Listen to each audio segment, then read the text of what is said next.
Hey guys, I know it took a while to upload, sorry for the delay. For the new viewers, a quick recap. In part 1, we added tone detail using alphas, applied textures, and used fiber mesh to create the loose threads on the bandages. If you have not watched part 1 yet, there should be an I button popping up. Go check that out first. About 90% of the detailing was already done in part 1. Now, in this part, we will add the remaining 10% more advanced details. After that, I'll show you how to reduce the heavy polycount into something more manageable. Then we will export the model and jump into Maya for retopology. Next detailing phase, we will mainly use smooth brush, inflate brush and move brush. Starting with inflate brush, we will add some extra volume and breakups around the torn edges and bandage borders while keeping things random and natural.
This part of mesh looks completely messy.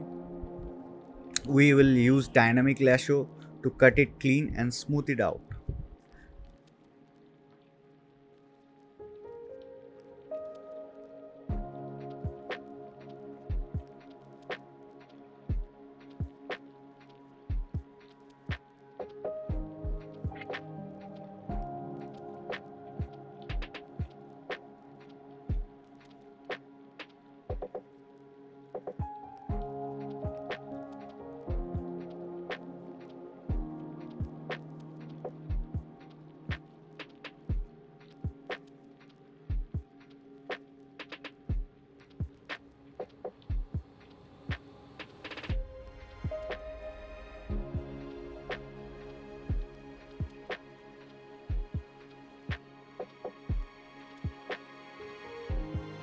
For the loose threads, we will just use move brush to slightly pull them downward so they look like they are hanging naturally due to gravity. Mask the whole object, then erase the mask manually wherever you want to add small damage details.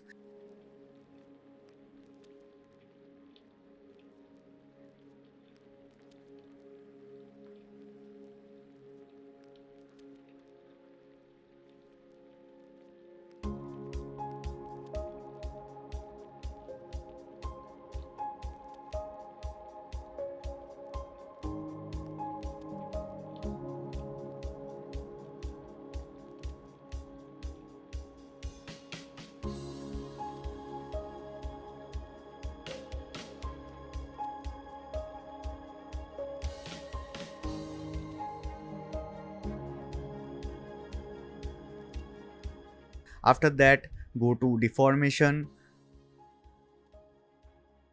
contrast, and lower the value slightly.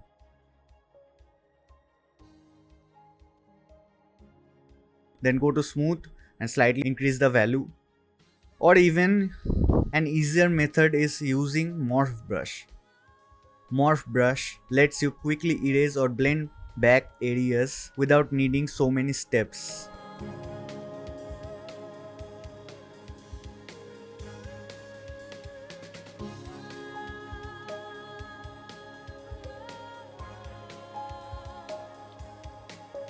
Now grab the clay builder brush and add some hand sculpted damages here and there. Make sure adjust the brush intensity.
Now, how do we reduce this heavy poly count to more manageable one? Go to Z plugin, Decimation Master, hit preprocess current,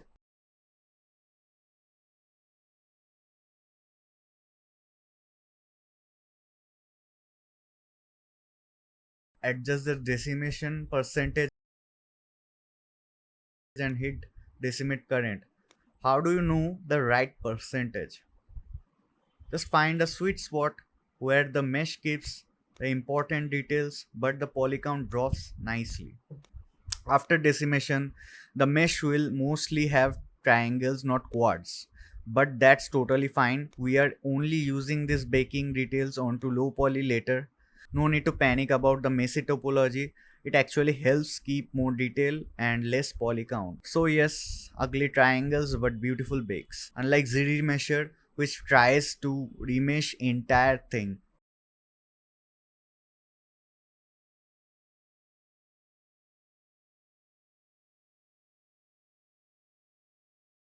Export your mesh.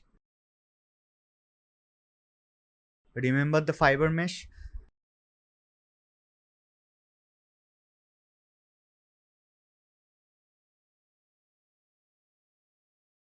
If it looks weird at first, don't panic, just hit BPR render and boom, it looks perfect.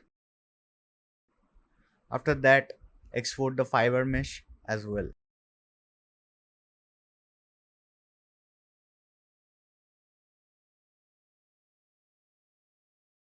After importing the FBX files from ZBrush, I will select just the bandage one mesh because I am going to show the rest of the process on just this piece, otherwise the video would get way too long. Today we will look at two methods to retopologize this bandage. You can follow whichever works best for you, no pressure. Method 1. First, we will take high poly mesh imported from ZBrush and enable live surface by clicking on this little magnet icon.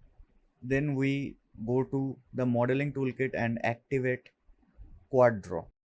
Now this isn't a beginner tutorial, so I am assuming you already know the basics of using quad draw. I will skip straight to the advanced stuff. But if you still need a quick refresher, here's a small chart how quad draw works. Right now we will do a quick base retopology of the mesh.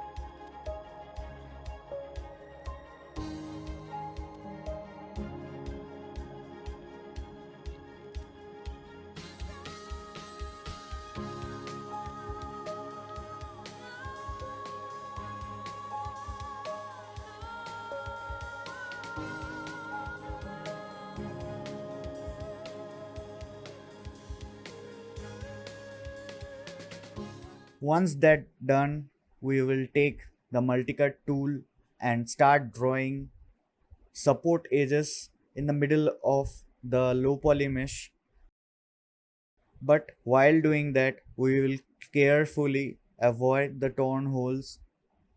We don't want to mess those up. Also, keep looking at the high poly mesh. Try to follow the surface shapes and contours while placing those cuts.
Now let's add supporting edge loops on both sides of the mesh, and we will adjust the shape around the holes, keeping things neat. Basically, our goal is to mimic the high poly mesh as closely as possible.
Once we have done that, we will start adding a bit more geometry to the low poly so that it captures more details when we bake it later.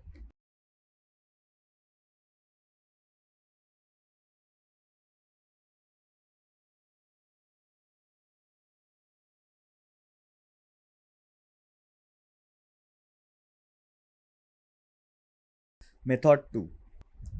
For the second method, we will grab a cube, scale it to match the high poly shape, and start adding edges and adjusting it manually.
Once we have got a low poly base that looks somewhat similar, we will use multicut tool again, and this time dodging the holes and draw this edge loops accordingly.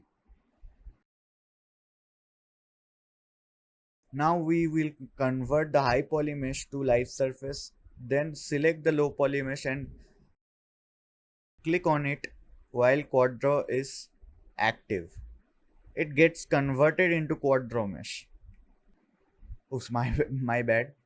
Let's actually turn off quad draw for now, and instead we will grab the low poly vertices one by one and manually snap them onto the high poly mesh.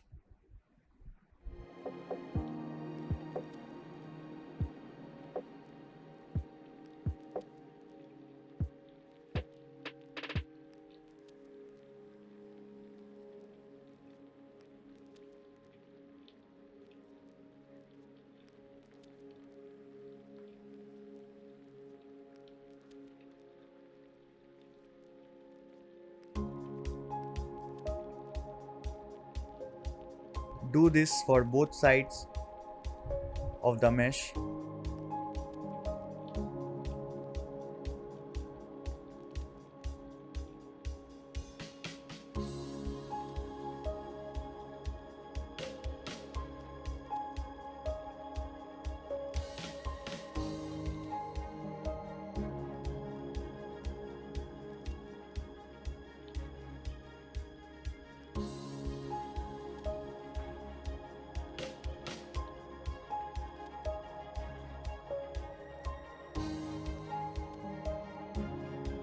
Then select the edge loop on both sides and extrude a little.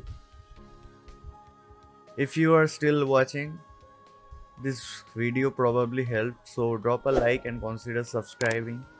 500 likes and the next part drops. I have always felt ZBrush tutorials are either silent or too dry. Some need a tutorial to understand the tutorial. No shade, I respect their work, but I wanted to make something clear, useful, and actually easy to follow. That's why I do voiceover, straight to the point guidance, the kind of stuff I wish I had when I was learning. If that sounds valuable to you, hit subscribe. It keeps me motivated to make more. Also, if you want to support more directly, volume 2 of my Torn Cloth Alpha pack is out on Gumroad. 12 high res alphas, 4K resolution, just $2, or pay what you want. And hey, volume 1 is free with 3 alphas. Try out. Thanks again for watching. Really appreciate the support.